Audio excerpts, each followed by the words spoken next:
Ideas above her station. The resignation of the essential assistant. I had been working at Henderson Architecture for almost 7 years, starting as a receptionist and working my way up through project management.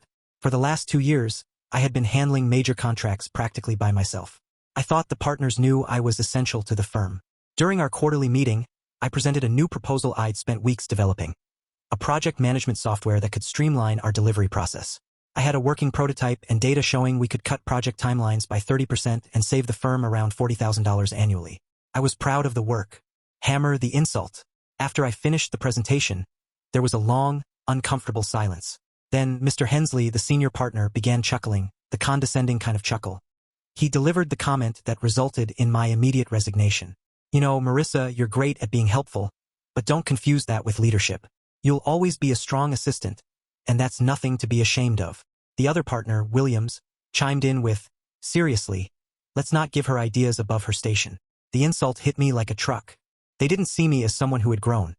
They still saw the same receptionist from 7 years ago, just with fancier tasks. All my late nights, all the emergencies I had handled. They thought I was just being a good assistant. My blood boiled when I remembered that 3 months ago, they had promoted Jake, an intern I had trained who was fresh out of college, to junior associate. The same position I had been asking about for 2 years. The exit strategy. I closed my laptop slowly, unplugged it, and wrapped up the cord. The whole room was watching me. I stood up, looked directly at Hensley and said, I'm going to lunch. Don't wait up. I walked straight to HR, pulled out my phone, typed up a resignation email using my 2 weeks of vacation time, and hit send. Linda in HR nearly choked on her sandwich. Today's my last day, I told her.